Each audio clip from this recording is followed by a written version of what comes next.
শুভ সকাল সকল দর্শকবৃন্দকে হ্যালো মালদা থেকে জানাই আমি বিলাল হোসেন। সংবাদে যাওয়ার আগে আপনাদের কাছে বিশেষ একটি ছোট্ট অনুরোধ যে আপনারা আমাদের এই হ্যালো মালদা চ্যানেলটি সাবস্ক্রাইব করবেন এবং পাশে থাকা বেল ঘন্টাটি অন করবেন এবং লাইক শেয়ার কমেন্ট করতে ভুলবেন না। আসছি সংবাদে। আস্থা নেই রাহুলে, কংগ্রেস ছেড়ে বিজেপিতে যোগ অলিম্পিকে পদকজয়ী বক্সারের। লোকসভা নির্বাচনের আগে বড়সড় ধাক্কা খেল হাত শিবির। দল ছাড়ল কংগ্রেসে অন্যতম সেরা প্রার্থী। কেবল দল ছাড়লেন না, তাই নয়, সোজা গিয়ে নাম লেখালো বিরোধী শিবিরে। তিনি হলেন অলিম্পিক পদকজয়ী বক্সার বিজেন্দ্রনাথ সিং, যে কিনা গত মঙ্গলবারও বিজেপির সমালোচনায় সরব হয়েছিলেন। 24 ঘন্টা কাটার আগেই দল বদলের নাম লেখালেন গেরুয়া শিবিরে। নির্বাচনের আগে দল বদলের ঘটনা কোনো নতুন কিছু বিষয় নয়, তবে এককালীন বিজেপি বিরোধী বিজেন্দ্র সিং যে কোনো দিন পদশিবিরে নাম লেখাতে পারে এ কথা ভাবার অতীত। গত বছরে কেন্দ্রের বিরুদ্ধে কুস্তিগিরীদের পাশে দাঁড়িয়েছিলেন তিনি এবং সেই সময় একের পর এক তোপ দেখেছিলেন বিজেপির বিরুদ্ধে। কিন্তু ভোটের মরশুম আসতেই না সেই তিনি কিনা 180 ডিগ্রি ইউটার্ন নিয়ে বিজেপির হয়ে ভোটে লড়লেন। উল্লেখযোগ্য, 2019 সালে কংগ্রেস পার্টি হয়ে ভোট লড়াই করেন বক্সার। আসছি পরের সংবাদে, সঙ্গে থাকুন হ্যালো মালদা বাংলা নিউজ চ্যানেলের সাথে। লোন নিয়ে নো টেনশন, কমবে বাড়তি খরচ।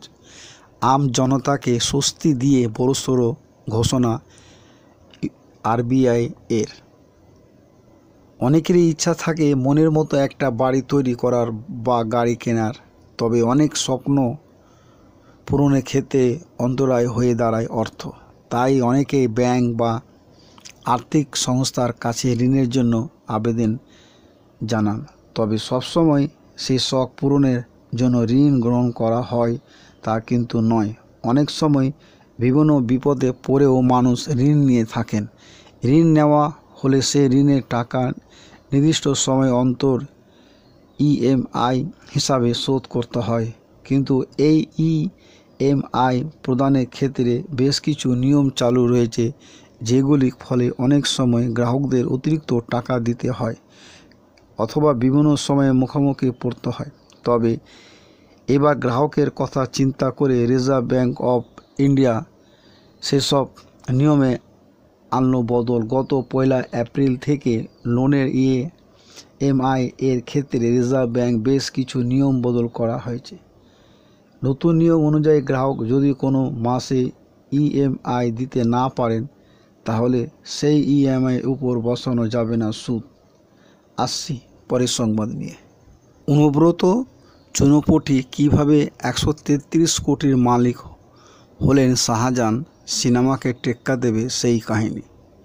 সন্দেশখালী শেখ শাহজাহানকে নিয়ে চর্চার অন্ত নেই।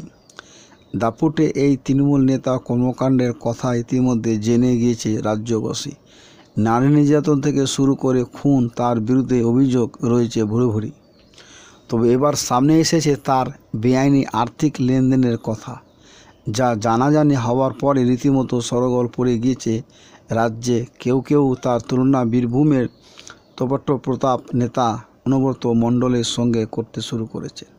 বীরভূমের জেলা তৃণমূল সভাপতি ছিলেন অনুব্রত ওরফে কেষ্ট।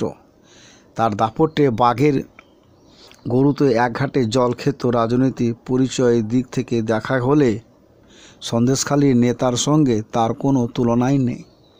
তবে ব্লক সভাপতি শাহজাহান বেআইনি আর্থিক লেনদেনের নিরীক্ষে কিন্তু পিছনে ফেলে দিয়েছে অনুব্রতকে। তার মোটা সম্পত্তি পরিমাণ 100 কোটি টপকাতে পারেনি ইডি।